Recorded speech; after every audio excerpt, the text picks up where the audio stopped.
Hola, muy buenos días a todos. Vengan y prendo la cámara un poquito por acá. Hoy estamos modo selección. Colombia, muy buenos días para todos. Desde Global Gap es muy chévere, muy un placer tenerlos acá presentes en esta capacitación sobre el reconocimiento de ingresos y propiedades de inversión. Hoy están a cargo de nuestros conferencistas.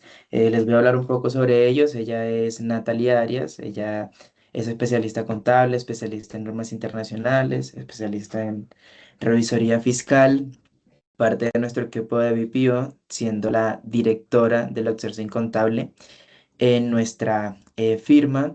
Y hoy tenemos el placer también de contar con la presencia de Jorge Gómez. Él es especialista tributario y magíster en tributación. Actualmente también es consultor sobre impuestos en Global Gap. Bueno, invitarlos también el día de hoy a seguirnos en todas nuestras redes sociales. Ahí en el chat van a poder encontrar cada una de ellas para que nos puedan seguir. Ahí solemos compartir contenido de valor acerca de temas contables, acerca de fechas importantes en donde se deben declarar diferentes aspectos contables, de impuestos, financieros, como que van a encontrar un poco de todo, son contenidos que nuestros especialistas crean directamente para ustedes. También invitarlos a que se puedan unir a nuestro canal de WhatsApp. Ahí en este canal informamos todo acerca sobre nuestras capacitaciones. También por este medio enviamos las memorias de esta capacitación, como de muchas otras. Entonces es un canal muy importante donde solemos compartir mucha información de valor y que les agradeceríamos se pudieran unir y le extendemos cordialmente esta invitación. Al final de la intervención de cada uno de nuestros conferencistas, vamos a tener un pequeño formulario en donde ustedes podrán evaluar el conocimiento aprendido en esta sesión y además darnos una óptica o brindarnos su opinión sobre cómo estuvieron cada uno de nuestros conferencistas, cómo estuvo el contenido de la capacitación y también pues brindarnos ideas sobre qué otros temas podríamos abarcar y con mucho gusto preparar para cada uno de ustedes.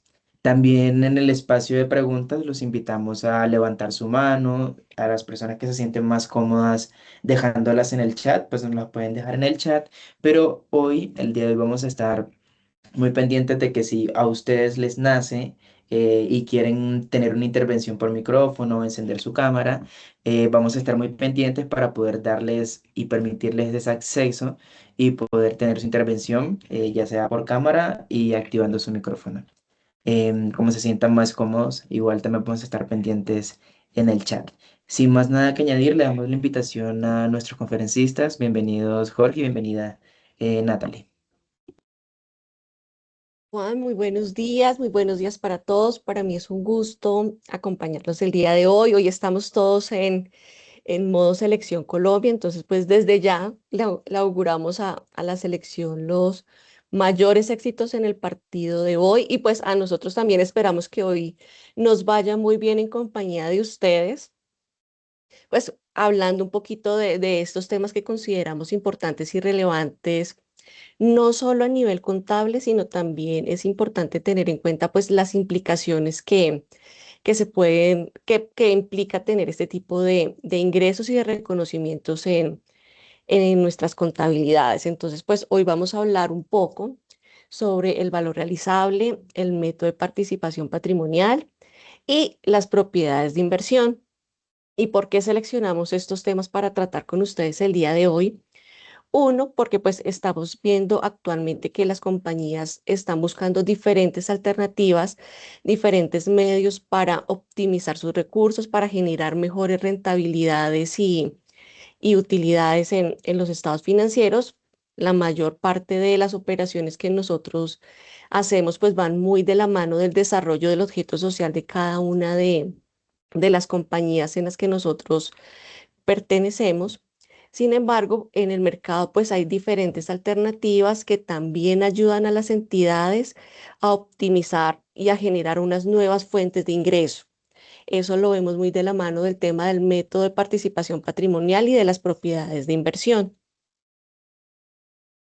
Entonces, bueno, ya entrando en materia, entonces vamos a hablar un poquito de qué es Global Gap. Bueno, nosotros somos una firma de asesores contables bilingües. Contamos en el mercado aproximadamente con 14 años. El próximo año ya estamos de fiestas de 15. Nuestro objeto social y nuestro interés es, uno, acompañar a todos nuestros clientes en la mejora de sus procesos contables. En este momento hacemos parte de la alianza con Roland Partner. Esta es una alianza alemana que nos permite tener a nosotros acceso a más de 98 países en 348 oficinas a nivel mundial, lo que nos permite a nosotros pues tener una cobertura no solamente en Colombia, sino contar con aliados a nivel internacional para atender las diferentes necesidades que se puedan surtir en el mercado colombiano. Estos somos nosotros, Jorge y Natalie, los conferencistas que estaremos con ustedes el día de hoy, los temas que vamos a tratar y bueno, iniciemos. Antes de, o bueno, en el momento en el que las empresas están considerando diferentes alternativas para diversificar sus ingresos, siempre es importante ir de la mano con la normatividad contable. ¿Por qué? Porque la normatividad contable y fiscal son las dos líneas que nos van a permitir el adecuado registro de esta información en nuestros estados financieros. Yendo de la mano con esta línea, bajo las normas internacionales, nosotros tenemos diferentes alternativas para hacer los debidos reconocimientos en nuestra contabilidad. Tenemos el método del costo, tenemos el método de las propiedades, tenemos diferentes alternativas para poder hacer los registros contables. En este caso, el valor razonable es una medición que va muy de la mano de todos los temas asociados con inversiones. ¿Por qué? Porque el valor razonable es el precio que en este caso se podría recibir por vender un activo o por transferir un pasivo. Ejemplo, voy a ceder una cartera en una transacción ordenada con unos participantes establecidos en una fecha específica de transacción. ¿Esto qué quiere decir? Ejemplo, yo quiero salir a comprar unas acciones en este momento en la bolsa de valores. Entonces, los datos que tengo en este momento, pues son los que me dan el mercado de cómo se están transando en este momento las acciones, o si por el contrario, si definitivamente tengo en este momento un paquete accionario, por ejemplo, Ecopetrol, y debido pues a las fluctuaciones que ha tenido la acción, necesito salir de esas acciones, pues tengo que dirigirme a la bolsa de valores para determinar en este momento cuál podría ser el valor que voy a recibir por esa transacción. El valor razonable bajo normas internacionales está contemplado en la NIP 13. La NIP 13 nos da los lineamientos por medio del cual pues podemos hacer el reconocimiento del valor razonable. Sin embargo, en la tabla que encontramos aquí en la parte inferior, podemos encontrar que la NIP 13 no me indica exactamente a cuál norma la debo aplicar. Ya es cada una de las normas NIP las que me dice, venga, en este caso, ejemplo, las propiedades de inversión. Voy a adquirir un edificio con una destinación específica para arrendarlo, para generar rendimientos. Entonces, la NIP 40 me dice, venga, para ese reconocimiento usted lo tiene que hacer bajo los términos del valor razonable y tiene que aplicar los parámetros de medición establecidos en la NIP 13. Lo mismo para el tema de propiedades, planta y equipo, cuando hay procesos de revaluación. En el tema de activos biológicos también lo debemos aplicar y es obligatorio. Y hay otras alternativas, como lo veíamos más adelante, ejemplo, en el tema de inversiones asociadas, aunque también estoy adquiriendo una participación, en este caso no es una acción específica, sino una participación de una empresa en particular, en este caso no me aplica el valor razonable. La NIS 28 me dice, venga, cuando usted va a adquirir una participación de una compañía, lo tiene que hacer bajo los parámetros que yo le estoy determinando, que ahorita en un momentico vamos a ver un resumen de cuál sería el manejo para el tema del método de participación patrimonial.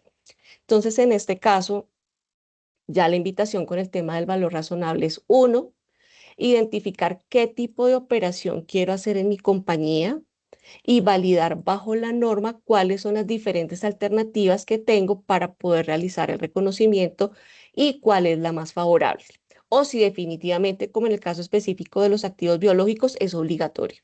No tengo otra vía sino irme y analizar la NIC 13 y validar cómo debo hacer el reconocimiento de cada uno de los activos que vaya a comprar.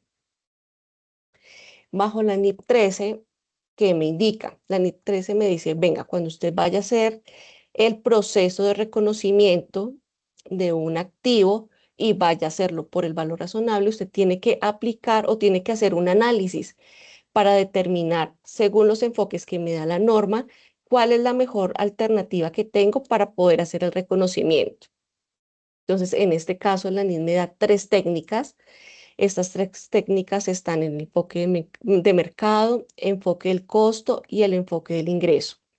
En el caso del enfoque del mercado, lo que me dice la norma es, venga, cuando usted va a hacer una compra, volvemos al ejemplo de las acciones, usted tiene que validar para el registro contable cuál es el valor que en este momento se está ofertando en el mercado. O ejemplo, si usted va a hacer una subasta de ganado, usted tiene que validar en el momento de la subasta cuál es el precio que se está ofertando por un determinado lote. Entonces, enfoque va muy de la mano con todo el tema de instrumentos financieros y con operaciones en el caso de activos biológicos. El enfoque del costo va muy de la mano, por lo general, de temas asociados a industria, a reposiciones de maquinaria, con temas de activos intangibles, en el cual para un determinado grupo de activos yo puedo ir, ejemplo, voy a hacer la compra de un vehículo o voy a vender un vehículo. Entonces yo por lo general lo que voy a hacer es voy a empezar a consultar diferentes fuentes o puedo acercarme, ejemplo, a un concesionario específico para validar cuál es el enfoque o cuáles son los costos de venta o cuál es el precio de venta de un determinado activo y puedo validar si un activo que yo tengo en este momento en iguales condiciones, en qué costo lo podría estar negociando.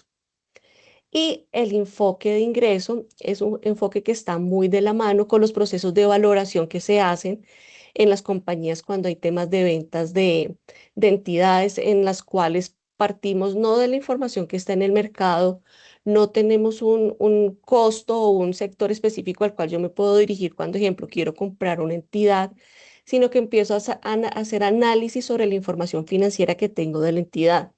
En este caso, pues empiezo a validar flujos de caja proyectados, procesos asociados a la generación de recursos para poder determinar si efectivamente el valor que me están indicando para poder adquirir o para poder vender corresponde pues a las opciones que tengo en este momento disponibles y si se ajustan al mercado o a las proyecciones de recursos que yo tengo sobre esa posible inversión.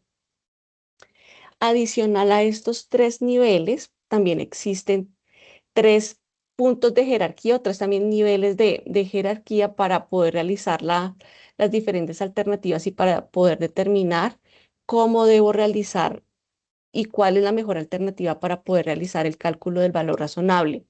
Dentro de esta jerarquía, así como tenemos vimos los tres niveles anteriores, también hay tres puntos en donde volvemos y son muy similares. Podemos tomar el tema de los precios cotizados en mercados activos. Entonces aquí volvemos a la bolsa de valores, al tema de las subastas para los temas de activos biológicos asociados con ganado. Entonces hay un mercado específico, ese mercado es representativo y es fiable para poder determinar y para poder asociar un precio de venta o un precio de compra. El nivel 2 es un sector un poco más pequeño. Se busca lo que busca es poder tener un punto de referencia, pero pues ya no voy a encontrar un mercado tan amplio o tan estructurado como en el nivel uno. De todas formas, pues existe un mercado en el cual yo puedo empezar a hacer análisis y el nivel 3 es el que tiene un menos nivel general, pero implica un mayor nivel técnico y de validación interna de la compañía, porque ya son los diferentes cálculos que yo tengo que hacer para poder determinar si la inversión que quiero hacer es favorable o si es un buen punto para poder realizar la venta de un activo. Entonces, pues este es el marco general muy resumido de los diferentes lineamientos que nos da bajo la norma contable para la aplicación del valor razonable. Entonces, aquí ya le cedo la palabra a Jorge para abordar Hola, todo el tema tributario. hola, ¿cómo están? Primero que todo, muy buenos días para todos, agradeciéndole de antemano también a mi compañera Natalie por la presentación. Y pues nada, digamos que en continuación a lo que veníamos, a lo que venía comentando mi compañera, ahí tenemos que partir de algo muy importante. Y es que el artículo 21-1 del Estatuto Tributario nos indica que la base fiscal del tratamiento fiscal va a corresponder a los marcos técnicos de aplicación contable. Entonces es necesario tener presente para el tratamiento fiscal que una entidad tenga más que claro cuál va a ser su política contable. ¿De acuerdo? Entonces, cuando ya tiene establecida, perdón, cuando tiene establecida la política contable, puede determinar qué marcos de información financiera va a utilizar. Entonces, ¿por qué es importante determinar esto? Porque el artículo 21-1 es el que nos indica que la base contable es la que será base del tratamiento fiscal de las partidas. Entonces, ¿qué es lo que sucede? Que el mismo estatuto tributario nos plantea esta situación general, en la cual donde no se establezca un patrón o un concepto diferencial, la partida va a ser contable.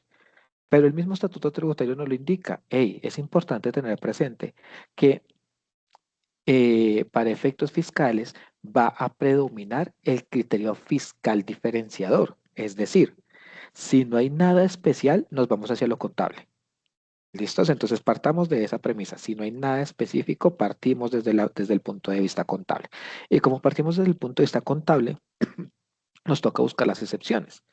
En los ingresos, para los obligados a llevar contabilidad, la excepción se marca en el artículo 28 del Estatuto Tributario.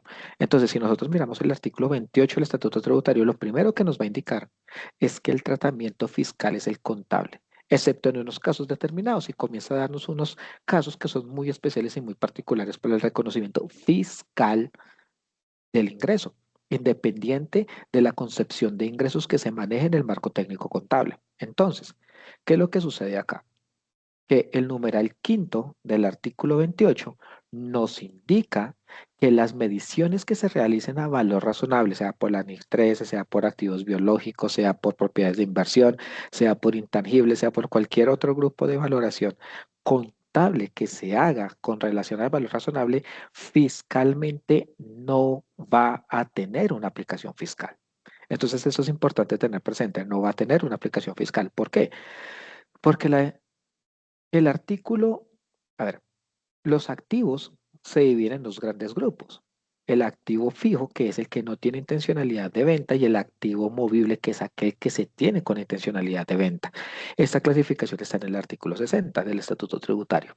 El artículo 62 para inventarios y el artículo 69 para los activos fijos le dan predominancia al costo histórico para efectos de la valoración de los activos, dejando en el caso de los activos fijos unas connotaciones particulares como son el caso de los inmuebles que están en el artículo 72 y en el caso de los ajustes voluntarios que pueda hacer el contribuyente de acuerdo con unos factores de reajuste fiscal. Pero, pero es importante tener presente que por regla general la valoración de los activos va a ser por su costo histórico. Entonces, ¿qué es lo que va a suceder con el marco o con el criterio de los activos o de los bienes que se envían a valor razonable? Pues el valor razonable no va a tener aplicación fiscal, pero ojo porque genera un factor de temporalidad. ¿Qué quiere decir esto? Que si tú tienes un activo o tú tienes una partida que está expresada el valor razonable, ¿sí? Y resulta que la expresión de valor razonable no se llevó al ORI, sino se llevó al estado de resultados, ¿cierto? Y generando un ingreso en el estado de resultados. La partida, tanto en el patrimonio, tanto en la partida como en el activo, como en el estado de resultados, no va a ser fiscal, lo cual me va a generar una diferencia. Ahora bien, ¿qué diferencia le vamos a dar a esto? Y la respuesta va a ser depende. ¿Va a tener un criterio de temporalidad o no va a tener un criterio de temporalidad? Porque es que resulta que en este caso el artículo 28 nos indica que el valor razonable únicamente va a tener un criterio de aplicación fiscal hasta que haya un momento de realización. ¿Qué significa el criterio de realización? El criterio de realización, desde el punto de vista tributario, se enmarca cuando se dan dos condiciones. Una, que yo tenga un instrumento de deuda y el instrumento de deuda sea cancelado. Es decir, que debemos plata y la pagamos o nos deben plata y nos la pagaron. O dos, que tenemos un bien o tenemos un activo y el activo es sujeto de enajenación. Eso es el proceso de realización para efectos tributarios. Entonces, lo que aquí me está diciendo es, hey, si yo tengo una partida o un activo que fue ajustado al valor razonable y esta partida es susceptible de realización, esta diferencia que no se va a llevar fiscalmente, sino que únicamente aplica en el marco de contabilidad, no va a tener aplicación inmediata, pero debe ser tenida en cuenta para efectos del cálculo del impuesto diferido. Y recordemos que bajo el parámetro de la DIC 12, el impuesto diferido me indica que, aquí hablando específicamente de los ingresos, si yo rechazo un ingreso, quiere decir que a futuro voy a tener una mayor tasa de tributación. Por ende, esto me genera un impuesto diferido pasivo. El impuesto diferido pasivo, por principio de conservadurismo, siempre tiene que registrarse. Entonces es importante tener presente que estos ajustes de ingreso por valor razonable van a generar en lo posible un criterio perdón, de, de impuesto diferido pasivo que tiene que ser reconocido en los estados financieros, no en la declaración de renta, pero sí en los estados financieros. E igualmente el reconocimiento de estas partidas de valor razonable, cuando hagamos nuestra declaración de renta en el formato 2516, en el cual explicamos las diferencias entre lo contable y lo fiscal, tiene que estar explicado como una diferencia desde el punto de vista temporal. ¿No? Muchísimas gracias, Natalie. Bueno, Jorge, muchísimas gracias. Y bueno, aquí es importante, de acuerdo a lo que nos acaba de mencionar Jorge, uno, el tema de la actualización de políticas contables, y yo creo que este ha sido uno de los puntos que en cada una de las charlas que, que Global nos ha acompañado durante este año ha sido recurrente.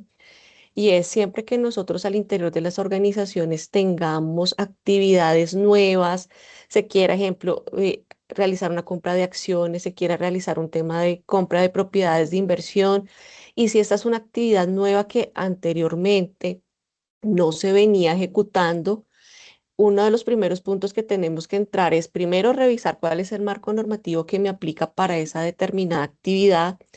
Dos, revisar el manual de políticas contables, porque este manual de políticas contables no es estático. Este manual de políticas contables debe ir evolucionando y se debe ir actualizando en línea con todas las nuevas operaciones que se van generando al interior de las organizaciones, porque bajo este manual es sobre el cual pues las áreas contables vamos a empezar a desarrollar y hacer los diferentes registros, y al final es la base que también nos va a servir para poder generar todos los pasos asociados con las revelaciones y la generación de los estados financieros. Entonces, es muy importante lo que nos acaba de mencionar Jorge. De igual forma, en el caso ejemplo específico de las acciones, uno de los puntos que nosotros recomendamos es importante que ustedes empiecen, una vez realicen las compras, tener documentadas cuáles van a ser las diferencias que se van a generar, tanto en el marco contable como en el marco tributario, para hacer los procesos de los cálculos del impuesto diferido. Entonces, no es simplemente yo compro las acciones, hago un reconocimiento inicial y me olvido, sino es importante empezar a dejar documentadas cuáles son esas diferencias para que al final de año los procesos de elaboración de los estados financieros sean mucho más fácil. Y de igual forma, si yo estoy comprando hoy, ejemplo, un paquete de acciones, y lo que quiero con ese paquete de acciones es empezarlo a vender, no lo quiero dejar para que siga ganando valor, sino que quiero empezar a jugar, digo yo, con esas compras, pues es importante manejar algo que en contabilidad conocemos como el CARDES, empezar a validar, bueno, esto lo compré con este valor, lo voy a vender, el día de hoy ya los precios de venta ya se ejecutaron, el valor de la acción subió o aumentó, porque pues todo esto va a generar o va a tener un impacto en el impuesto diferido y ya pues en el impuesto real si efectivamente estas acciones se vendieron. Entonces pues ese es como un abrebocas de los puntos claves del valor razonable. Habíamos con Jorge programado un ejercicio muy básico para compartirlos con ustedes sobre este tema. Entonces, el ejercicio parte sobre unas inversiones, en este caso, inversiones técnicas, va a comprar un portafolio de acciones. Entonces, bajo esta compra del portafolio de acciones, va a hacer unos reconocimientos al 31 de diciembre. la norma internacional me dice que estas actualizaciones al valor razonable tienen que hacerse unas actualizaciones, muchas de estas nosotros las hacemos al momento del cierre de los estados financieros, que es traer el valor de compra y ajustarlo al valor que está en este momento la acción a final de año para que pues la información financiera sea consistente con el mercado en el momento del cierre de los estados financieros. Entonces, pues en el enunciado lo que nos dice es que se va a realizar una compra y se va a hacer la actualización del valor razonable a 31 de diciembre, en este caso del año 2025. Entonces, lo primero que nosotros tenemos que tener es, uno, la información de cuáles fueron los paquetes de acciones que se compraron. Dos, validar si efectivamente estas acciones corresponden, en este caso, a acciones que fueron transadas en la Bolsa de Valores de Colombia. En este caso, según el ejercicio que tenemos acá, efectivamente corresponden a acciones que se transaron en bolsa. Esto nos da que estamos en el nivel uno, o sea, estamos tomando información de mercados principales y estamos tomando el nivel de jerarquía uno, que es estamos validando cuáles son los precios de esas acciones en el mercado. Entonces, aquí el ejercicio es muy sencillo. Estamos tomando el paquete de acciones, estamos validando en el mercado este paquete de acciones, cuál es el valor. Entonces, aquí simplemente estamos validando que estas 5.000 acciones equivalen a 1.850 por acción, es decir, que el valor total de este paquete de acciones estaría al cierre de 31 de diciembre en 9.250.000. ¿Qué pasó en este caso? En el momento de adquisición teníamos un valor de compra de 4.500.000. Es decir, que sobre este paquete de acciones, en este caso la empresa tuvo una ganancia de 4.750.000. Si estas acciones no las voy a vender, aquí es donde entra el punto clave que nos dio Jorge y es este mayor valor que yo voy a tener en las acciones va a generar una diferencia temporaria hasta el momento en el que yo efectivamente realice la venta. Entonces, aquí es donde resulta importante empezar a realizar las validaciones y también realizar las actualizaciones de estos valores porque hemos encontrado en algunos casos que los clientes realizan un paquete de compra de unas acciones y eso no se vuelve a medir. Se queda como si fuese el mismo valor de compra al valor al cierre de los estados financieros. ¿Por qué? Porque no está establecido en la política, porque no hay unos lineamientos claros para realizar el control. Entonces es importante siempre, volvemos al mismo tema, la actualización de las políticas contables, porque aquí es donde vamos a encontrar las directrices tanto para la administración como para los procesos contables de si tenemos acciones que cotizan en bolsa, debemos hacer una actualización del valor de estas acciones a cierre de 31 de diciembre. Para eso lo que vamos a hacer es vamos a consultar el valor de la acción en esa fecha de corte en la bolsa de valores y traigo por decirlo así, traigo a precio actual el valor de esas acciones. Si no las voy a vender, me generaría un impuesto diferido. Ese es como en gran línea, en este caso específico de las acciones. De igual forma, el cálculo del valor realizable es muy amplio, lo vamos a encontrar en diferentes normas, entonces para que lo tengamos muy, muy en cuenta y no lo perdamos de vista. Sí, ahí hay una cosa importante, Natalie, qué pena que te interrumpa, es que hay como tú tienes en el ejercicio que tenemos el ajuste al valor razonable total y demás. ¿M? Fiscalmente yo tengo que llevar en nuestro ejemplo los 229.500.000, que es el costo de adquisición, ¿cierto? Si nosotros compramos varias de las acciones, varias de ese paquete accionario, se compra en diferentes momentos a diferentes precios a la misma empresa.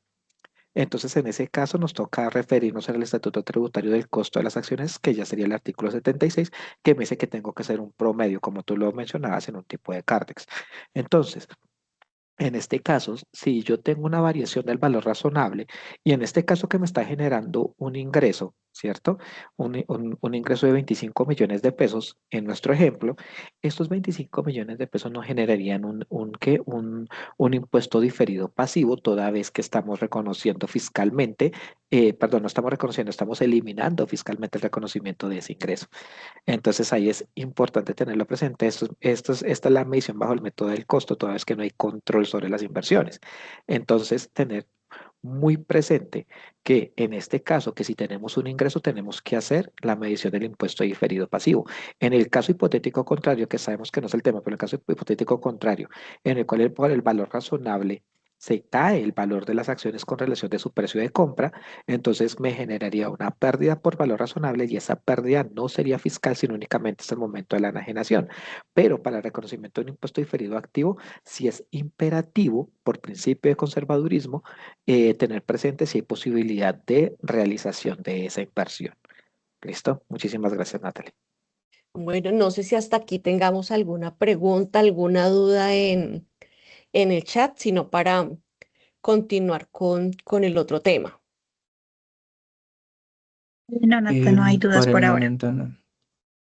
De igual forma, pues los invitamos a que pues, nos escriban. De igual forma, si en ese momento no tenemos la solución, muy seguramente nos estaremos contactando con ustedes para pues, poder ampliar el tema. Entonces, bueno, vamos a continuar con el método de participación patrimonial. El método de participación patrimonial es otra alternativa que en este momento tienen los empresarios para poder hacer inversiones, pero en este caso ya no como lo veíamos anteriormente en acciones que cotizan en bolsa, sino aquí es cuando yo ya quiero realizar la compra o quiero participar en la composición accionaria de otra entidad. Entonces aquí es muy importante pues hablar de unos conceptos generales que se van a ver que van muy de la mano con el tema del método de participación patrimonial y que también nos van a dar una luz para determinar en qué momento debo hacer la aplicación de esta normatividad. Entonces, pues cuando hablamos del método de participación patrimonial, siempre vamos a encontrar temas o palabras asociadas con controladora o grupo. En este caso, ¿qué quiere decir? Que hay una empresa que muchas veces la conocemos como la matriz, que es la que se encarga o que es la que tiene la responsabilidad de controlar una o más empresas que se conocen o se denominan como subsidiarias. Y si esta matriz tiene no solamente una subsidiaria, sino que hace parte de un árbol en donde yo como tronco lidero o controlo las diferentes ramas, es muy parecido a un árbol, pues hablamos de una controladora y de un grupo. Está la subsidiaria, que es la empresa que es controlada, en este caso por la matriz. En este caso, lo que va a hacer la subsidiaria es hacer un reporte de todas sus operaciones, de cuáles fueron sus ingresos, sus gastos y sus costos, para que la controladora haga el proceso de consolidación. Está también el concepto de asociada, que en este caso la entidad sobre la que el inversionista tiene, en este caso el inversionista tiene influencia significativa, sin embargo, cuando estamos hablando de una sociedad no hay control. Entonces, aquí difiere un poco entre subsidiaria y asociada. O sea, yo tengo una participación en esta compañía, sin embargo, ya sea por el nivel de participación patrimonial o por el momento o por el porcentaje que yo tengo o simplemente por los acuerdos que se hicieron en el momento de la compra, no tengo control. El negocio conjunto es un convenio entre dos o más partes en donde se comparten los derechos y obligaciones sobre alguna entidad o sobre algún negocio. Influencia significativa es el poder que yo tengo para poder eh, trasladar una decisión que yo tengo para poder influenciar o para poder cambiar o alguna decisión, ya sea financiera u operativa. Sin embargo, en este caso no tengo control. Simplemente tengo un poder en donde cual tengo, ejemplo, tengo la cercanía con la junta directiva. Yo asesoro a la junta, sin embargo, no puedo tener o no tengo el control final sobre la decisión. Y el control de una participada es cuando hay poder, hay posibilidad de acceder a los rendimientos que se generan sobre la operación y además puedo tener derecho a voz y voto. Entonces son diferentes conceptos que vamos a ver en este mundo del método de participación patrimonial. Es importante indicar que en Colombia el método de participación patrimonial no solamente está regulado por las normas internacionales, sino que a su vez nosotros tenemos unas leyes específicas que nos dan las directrices para la aplicación del método de participación patrimonial. Entonces, aquí no solamente encontramos los temas tributarios, los temas contables, sino también hay un tema de control societario, en este caso las compañías que somos vigiladas por la Superintendencia de Sociedades, ellos son los que se encargan de generar las guías y todos los lineamientos para que se cree todo el marco normativo de la aplicación del método de participación patrimonial. Entonces, ¿quiénes están obligados a aplicar el método de participación patrimonial? Las empresas que tengan participación, en este caso superior al 50% del valor de las acciones de la compañía que se quiere adquirir, que tengan en este caso derecho a voz y voto. En este caso se obliga a la presentación del método de participación patrimonial. En este caso aparecen dos términos o dos estados financieros. Hablamos del estado financiero separado y del estado financiero consolidado. Entonces son como otros términos que van ya muy de la mano de los temas contables asociados con el método de participación patrimonial. ¿Y cómo funciona contablemente el registro del método de participación patrimonial? Pues uno, todo va a partir de una decisión en la cual la compañía evalúa si cuáles son los beneficios de poder invertir o de poder comprar una participación en una compañía.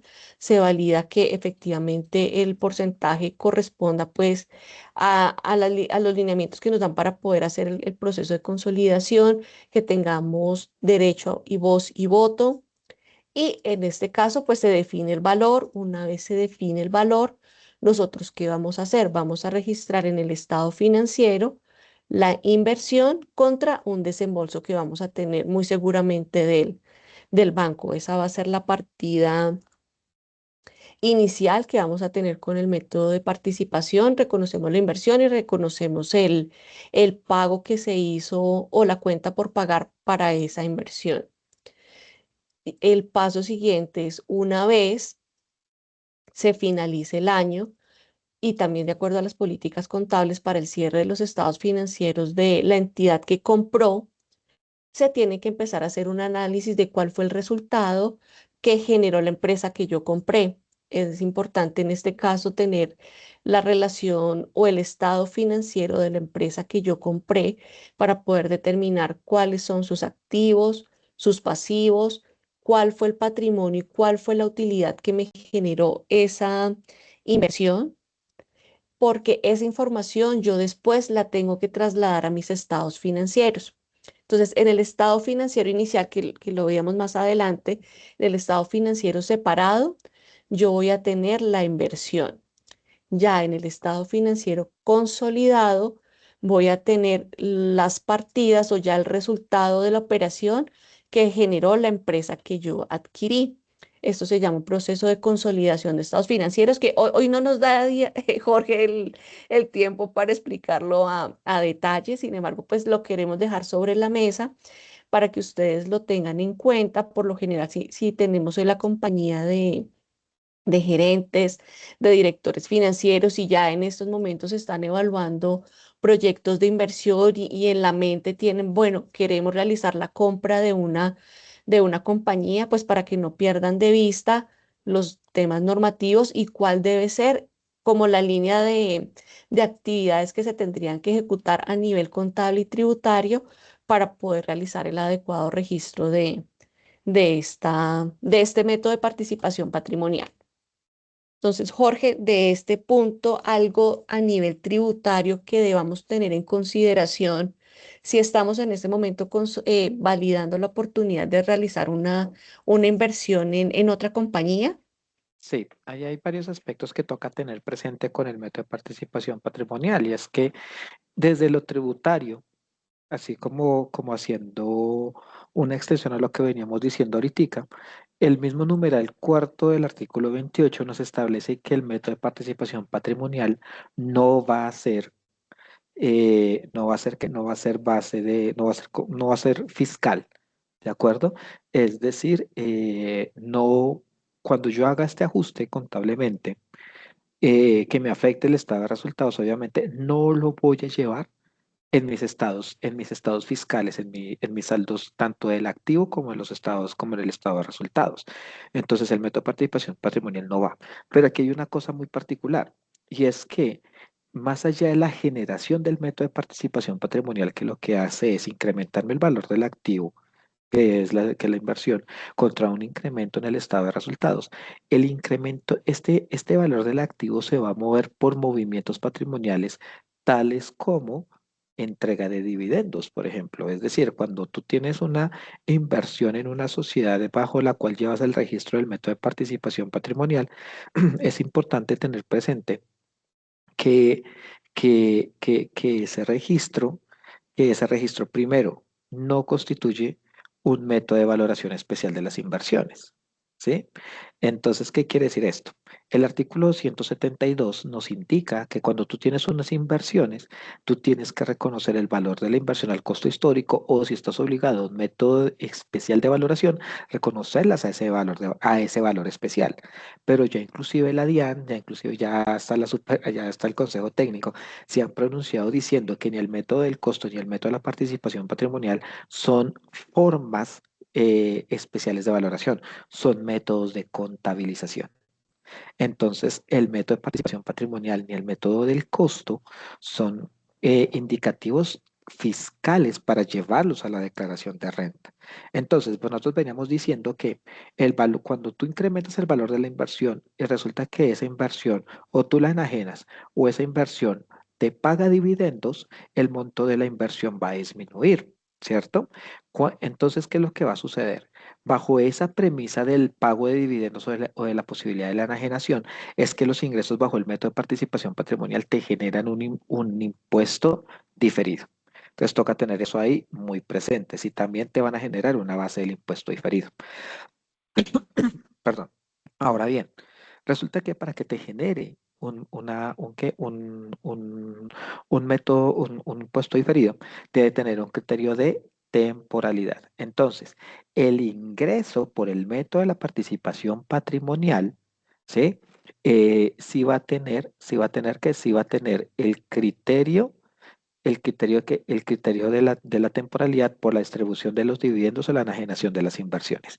Entonces ahí es supremamente importante tener presente que los métodos, que el método de participación patrimonial te va a generar un impuesto diferido, por lo menos en el lado crédito, en el impuesto diferido pasivo. Para el lado del impuesto diferido activo ya hay un problema mayor.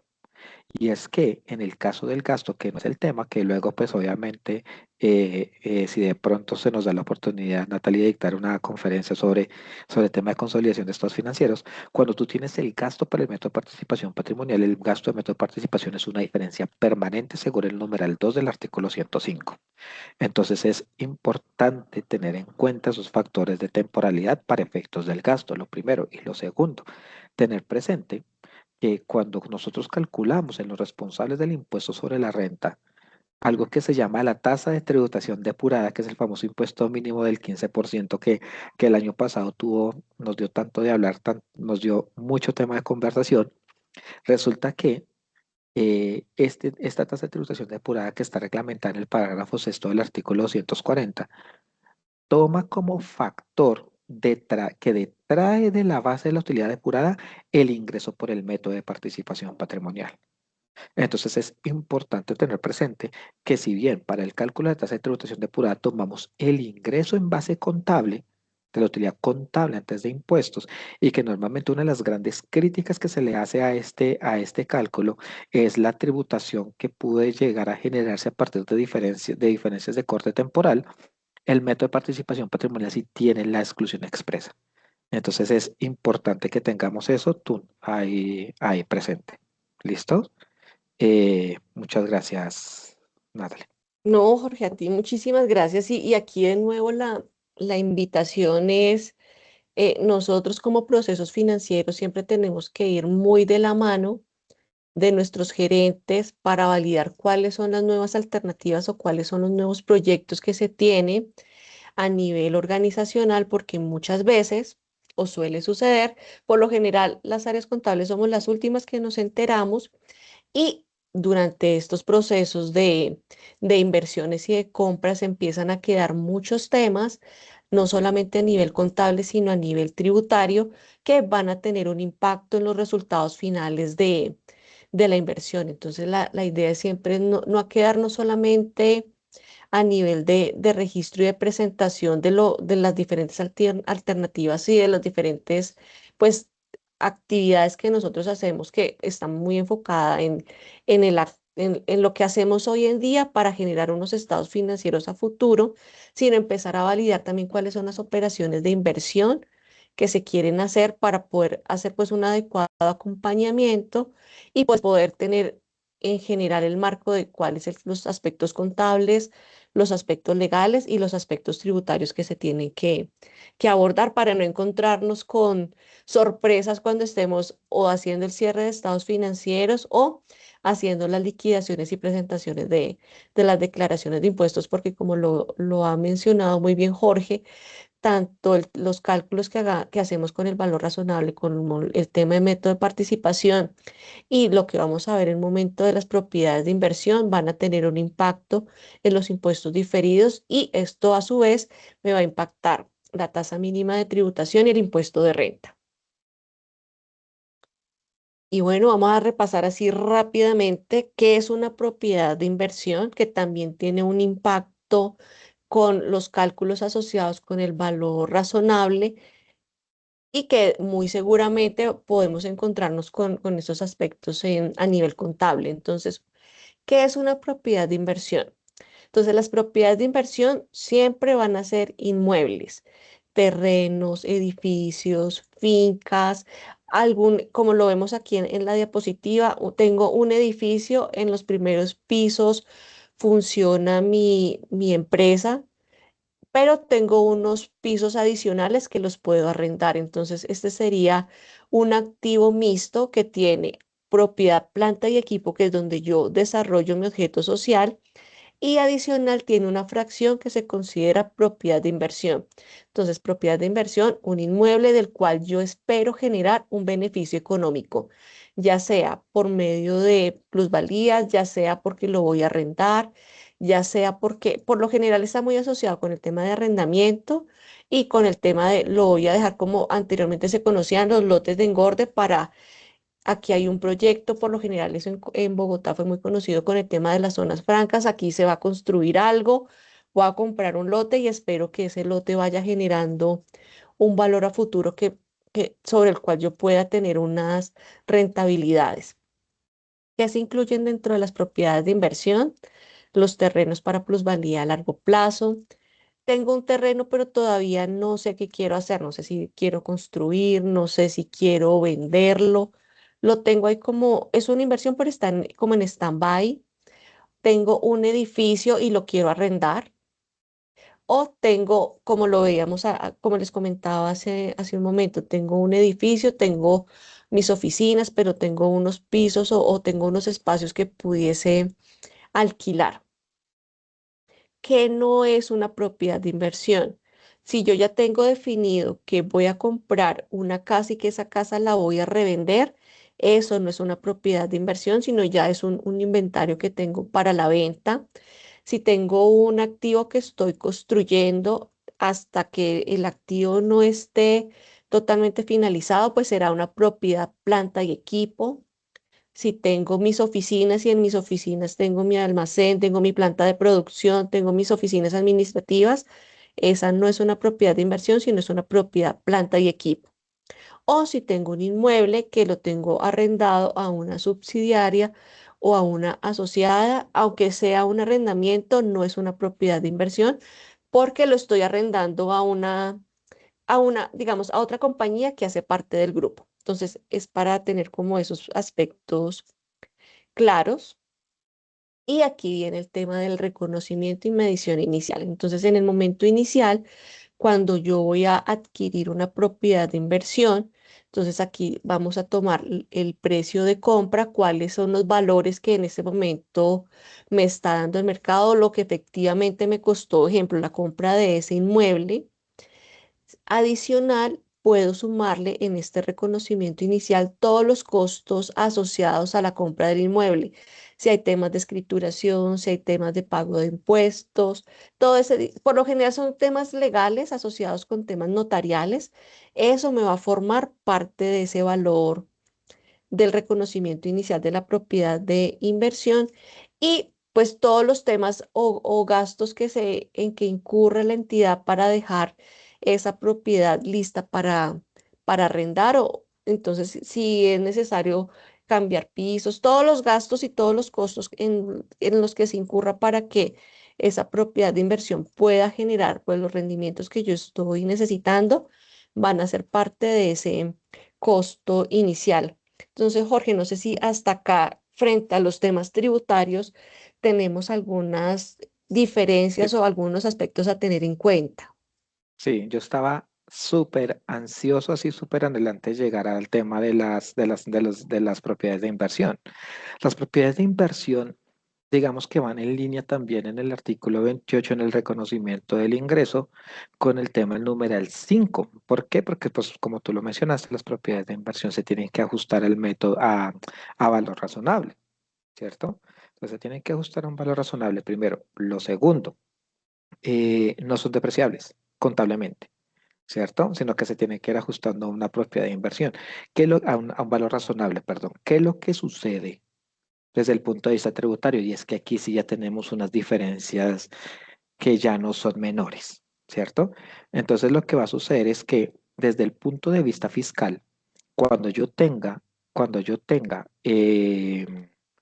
cuando yo tenga el valor el valor de la propiedad de inversión ajustado por el valor razonable, tengo el costo histórico, el valor razonable. Este valor razonable se tiene que ir tanto el valor del activo como del valor del estado de resultados. Primero. Lo segundo, fiscalmente el artículo 135 permite la depreciación de los activos bajo propiedad de inversión. Es decir, que si bien contablemente hay un ajuste a valor razonable, fiscalmente hay una depreciación que está dado en los términos del artículo 137, que son los términos de los 5 años, de los 10 años, de los 3 años, dependiendo del tipo de activo que se tiene para efectos ¿para efectos de qué? Pues para efectos del monto que estoy registrando. Entonces, si yo tengo, por ejemplo, un inmueble, que un inmueble tiene una depreciación fiscal a 44, a más de 40 años, lo que va a suceder es que yo tengo el valor contable, tengo el valor histórico, el valor ajustado por valor razonable. Fiscalmente yo llevo el valor histórico y ese valor histórico es el que yo me voy al artículo 137 a ver yo cómo lo deprecio. Entonces, entonces eso sí me va a tener una diferencia significativa, toda vez que voy a tener un ingreso rechazado, pero voy a llevar un gasto que va a ser producto de la depreciación. Ojo, esta depreciación es únicamente fiscal. Entonces es supremamente importante tener presente esto. ¿Cuál va a ser el soporte normativo de estas decisiones? El artículo 135 que permite la depreciación de todos los activos fijos, incluyendo propiedad de equipo, propiedades de inversión. ¿Listos? Eh, y por ende, el artículo 137, al yo no tener una técnica contable de cómo llevar la depreciación, porque contablemente no se deprecian, sino que me toca remitirme hacia los lineamientos fiscales de cuál va a ser la vida útil. Entonces toca tenerlo como un control paralelo, ¿cierto? Entre lo contable y lo fiscal, para poder llevar este monto, pues ya depreciado. Entonces eso es supremamente importante y además que lo que va a suceder, que el ajuste del valor razonable se va a mover, el valor del activo de la depreciación se va a llegar efectivamente a cero, entonces esto también me va a generar, al igual que los casos anteriores, un cálculo por impuesto diferido, en el caso de las propiedades de inversión. Entonces ahí toca tener eso ahí muy presente. Y ya que mencionamos el tema de la depreciación, también es importante tener presente, como haciendo un pequeño una pequeña referencia, eso es lo que hablabas inicialmente, cuando tenemos, por ejemplo, los activos biológicos, estos también se van a depreciar, pues se van a depreciar en línea recta, pero ojo, únicamente los productores. Los activos biológicos productores se deprecian en línea recta, así contablemente toca llevarlos a un valor razonable o una expresión por estimación de agotamiento, pero los activos biológicos consumibles no se deprecian. Entonces, es importante tener presente eso, que si bien vamos a tener un valor que me va a afectar inclusive el ingreso o el ORI a través de las mediciones del valor razonable, no lo va a tener en efectos fiscales y en el caso de las propiedades de inversión me va a generar es una base de depreciación. Muchísimas gracias, Natalia. Pues efectivamente aquí, mejor dicho, los temas que han sido muy transversales, no solamente como les decíamos en las charlas anteriores, es, ojo, no olvide actualizar sus políticas contables y siempre que vayamos o tengamos una idea de negocio, empecemos a revisar cuáles son los impactos que va a tener y también llevar muy de la mano todos los registros y todos los soportes para poder realizar la correcta determinación del impuesto diferido, porque de un adecuado cálculo del impuesto diferido, pues vamos o a pagar más o a pagar menos en el impuesto de renta. Entonces es muy importante tener esto presente. Entonces no sé si tengamos alguna pregunta, alguna duda o si de pronto también es importante para nosotros, si ustedes consideran importante que nosotros profundicemos en alguno de estos temas, porque hoy fue una charla muy general. El fin de esta charla, como lo hablamos con Jorge, es muy seguramente en estos momentos están haciendo planeaciones financieras, están validando posibles alternativas y es importante que los empresarios conozcan los posibles impactos que esto puede generar, pero pues cada uno de estos temas amerita un nivel de profundización que no, pues la jornada de hoy no nos alcanza, pero pues para nosotros es importante conocer sus observaciones. Entonces, Juan, no sé si tengamos alguna pregunta. Por el momento escrita, no la tenemos. No sé si alguien quiere levantar la mano y hacer la pregunta o si tienen alguna pregunta para dejarla en el chat, podemos dejar un espacio para que por favor se puedan manifestar. Hoy están todos muy tímidos. Me preocupa, ¿será que estamos pensando mucho en la selección y no estamos pensando en los Sí. ingresos, Jorge? De pronto todo el mundo está como así, que toca llevar papel de inversión, que es esta cosa, que es esta otra vaina, y por el otro lado haciendo la polla. Eso es complicado. O sea, no Bueno, por todo. acá, Ay, disculpa aquí hay Jorge una que pregunta. te Aquí interrumpa. Dale, dale. Nubia se animó. Em, pues acá tenemos una escrita. Si quieres, vamos por orden. Le contestamos la escrita y vamos con Nubia para que ya tenga el espacio de abrir su micrófono. Bueno, Acá nos preguntan, dice, tengo una bodega como propiedad de inversión, la tengo en arriendo. Su valor de mercado está subiendo, pero no estoy reconociendo impuesto diferido. ¿Debo hacerlo ya o solo cuando esté en mente para venta? pues, ¿qué es lo que va a suceder? En este caso, como el valor de la propiedad de inversión, pero fiscalmente se va depreciando, ¿cierto? Entonces, ¿qué es lo que va a suceder? Que toca irle haciendo impuesto diferido, sí. Sí, sí, tocaría ir haciendo el impuesto diferido. En el caso en el cual usted tiene que entrar a cuestionar la procedencia del impuesto diferido, es cuando le dé impuesto diferido activo, es decir, cuando se le incrementa el gasto. En este caso, usted ya entra con el cuestionamiento de intencionalidad de venta, posibilidades de realización, ¿cierto?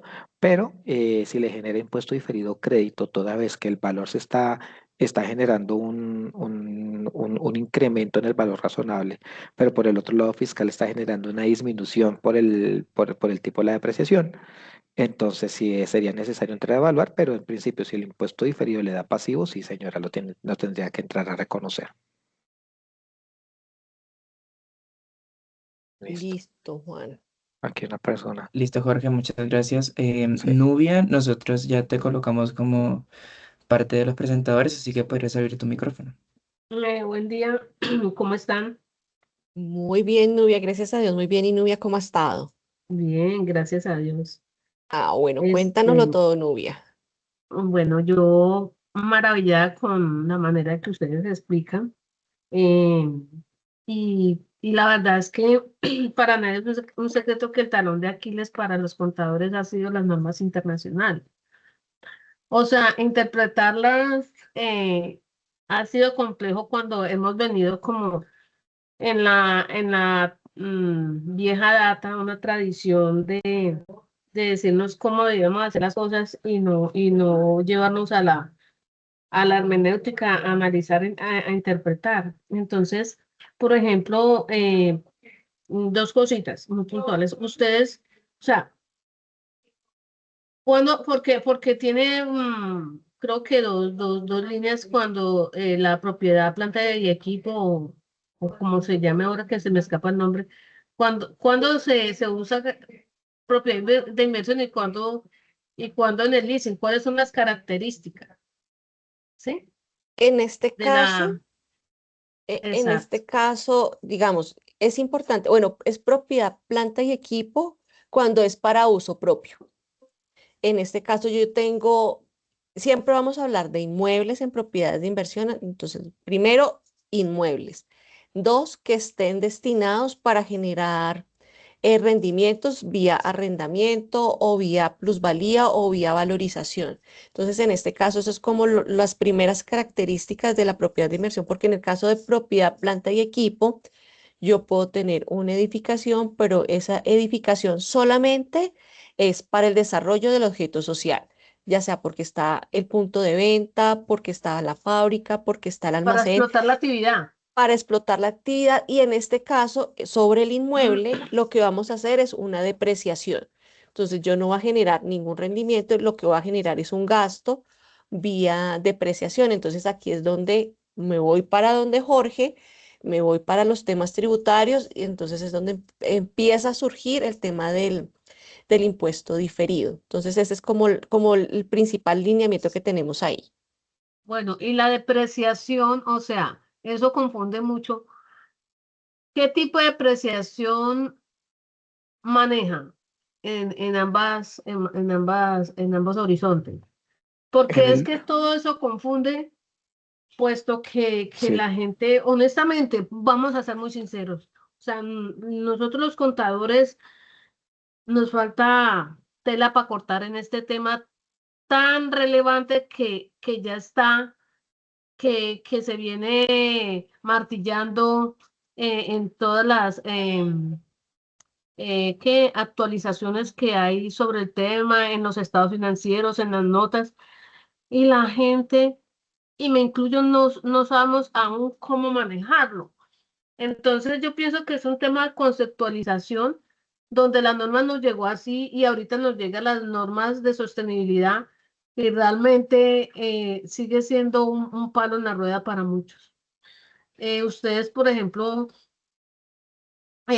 pues yo quisiera pedirle el favor como una charla de una radiografía, por así decirlo, de las NIC, y bueno, aunque uno ya sabe, lo que pasa es que uno no puede repetir, es como loro, sí, la ley 1314 de 2009, que sí, que fue cuando Colombia entró a los sí, TLC. el Bueno, decreto ese cuento ya lo 2420. sabemos, pero Sí, uno tienes que, o sea, digerir, y en esa parte es donde estamos atrancados. Entonces pienso que la conceptualización juega un papel determinante, y también la voluntad en la apropiación del tema ujú. por aprender y para poder tener la competencia, ¿no? Pero Ahí lo hay una, importante es sí, aprender para retarme a mí misma, ¿no? Sí, para ahí, poder tener certeza de lo que estoy hablando. Yo les agradezco ahí, enormemente. ahí hay una cosa, querida colega, y es que, por lo menos en mi caso yo tengo especialización, tengo maestría, tengo 20 años de experiencia y uno todavía lo corcha. ¿Eso qué quiere decir? Que uno en el día a día uno no aprende contabilidad, no aprende impuestos, uno aprende a estudiar impuestos. Entonces hay uno de los aspectos importantes que toca tener presente es que el conocimiento técnico, contable y tributario es dinámico según sea dinámica la sociedad. Entonces, muchas veces usted se puede volver experto en un tema, pero nunca va a ser experto en todo, ¿cierto? Exacto. Entonces, en esos casos es necesario uno comenzar a- con paciencia hacia uno mismo, tener presente que hay varias perspectivas y hacer lo que hacemos nosotros. Nos rodeamos de expertos. Para temas contables yo hablo con Natalie, para temas de auditoría me hablaré con Beque Cardoso, con el equipo de Diana. Para todos tenemos expertos, entonces pues obviamente eso nos ayuda a construir un tema de conocimiento conjunto, ¿sí? Y nada, pues obviamente si se necesita para un tema, sí, a veces puede resultar ser confuso, perdón. Oiga, pero espérese que como así que es que Natalie me está diciendo que esto no se deprecia, sino que se lleva un valor razonable, pero es que este señor Jorge me dice que no se lleva el valor razonable, sino se lleva una depreciación y que como así que toca mirarme en otro artículo el tema de la depreciación y que eso me genera un impuesto diferido, ¿sí?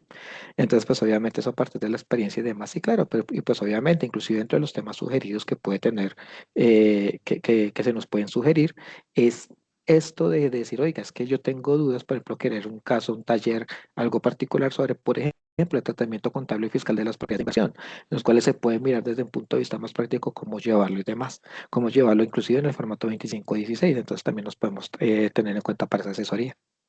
¿Listos?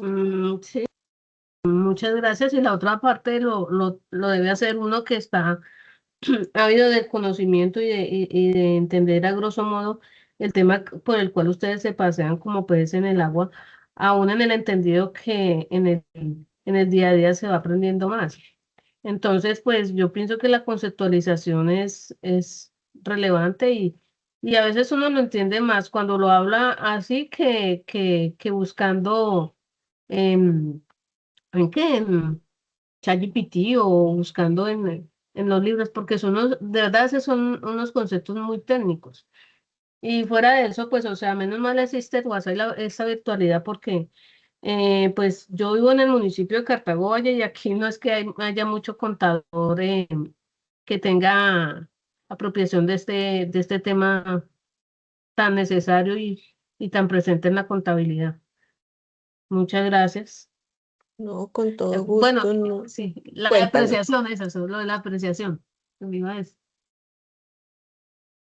¿Se acuerdan que yo le pregunté qué clase de apreciación entonces se maneja o en qué, o sea, en qué casos se maneja la depreciación? Porque se manejan los mismos, ¿cierto? La de los 5 dígitos, la Mira, de los pero desde el años, punto de vista fiscal o contable. bueno, de los dos.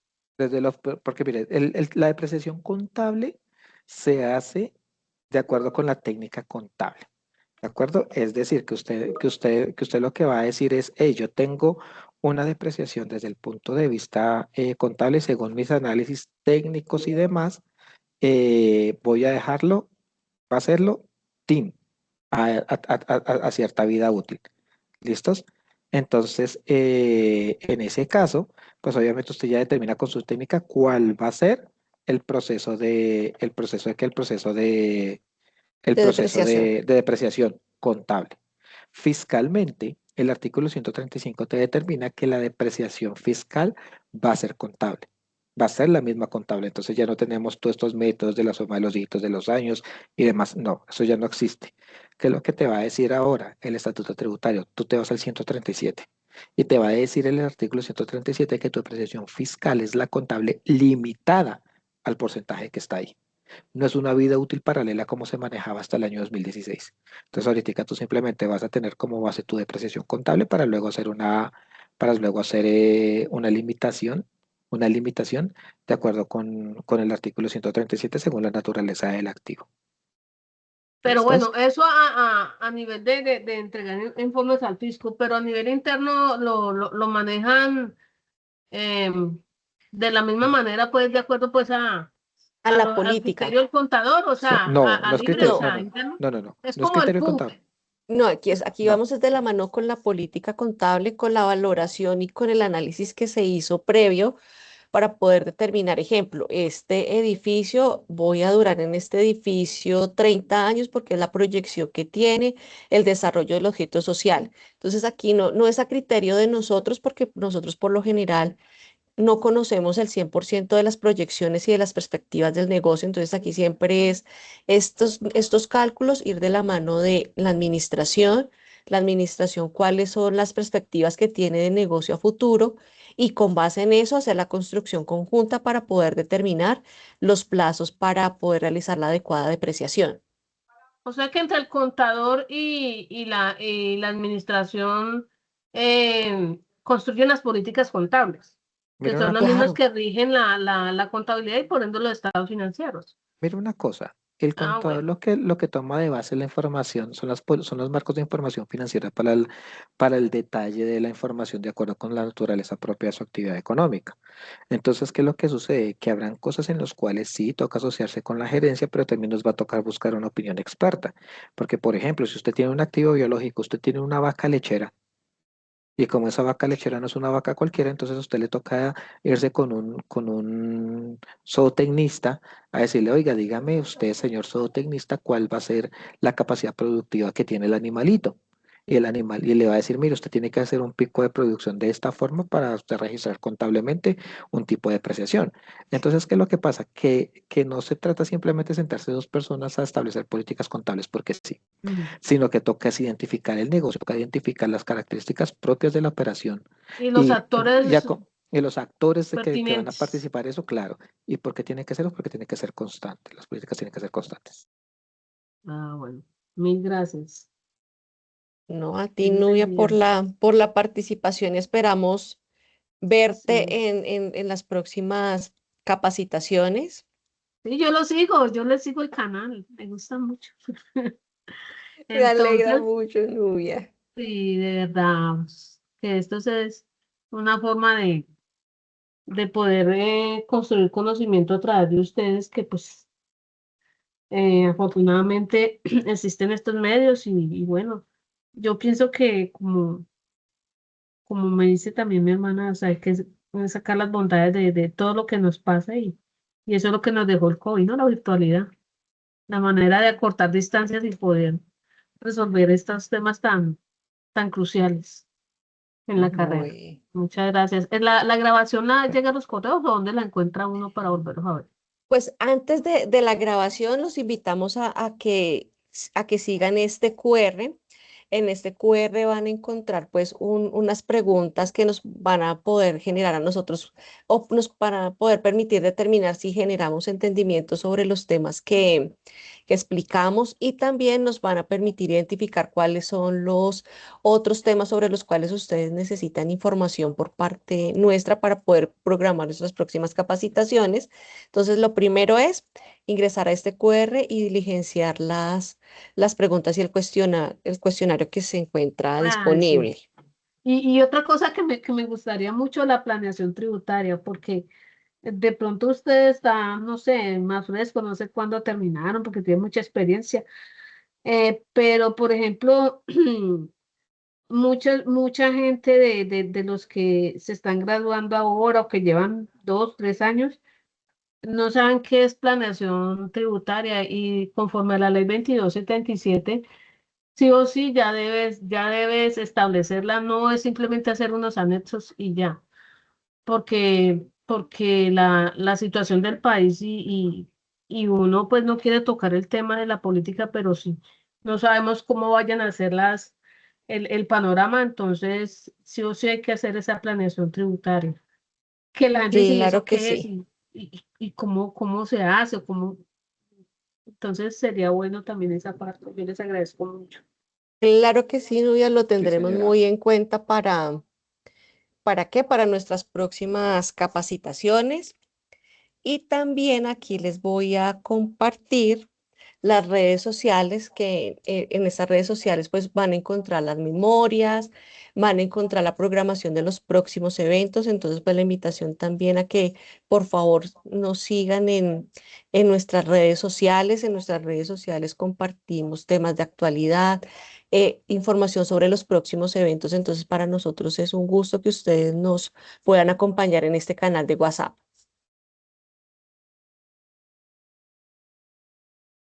Y bueno, yo creo que Bueno, muchas muchas gracias. gracias a todos por su asistencia. Esperamos que los temas hayan sido de interés. Sabemos que fueron tocados muy por encimita, pero pues es importante que ustedes conozcan las generalidades y que puedan determinar si en algún determinado momento necesitan profundizar en alguno de estos temas. Entonces, pues quedamos muy atentos en todo lo que los podamos apoyar. Entonces, muchas Listo. gracias para todos. Jorge, muchísimas gracias por el espacio del día de hoy y pues le deseamos los mejores éxitos también a la Selección Colombia en su partido. Listo. Muchísimas gracias. Estén muy bien. Feliz resto de día. Bueno, que Y estén muy resto de día. bien. Hasta luego.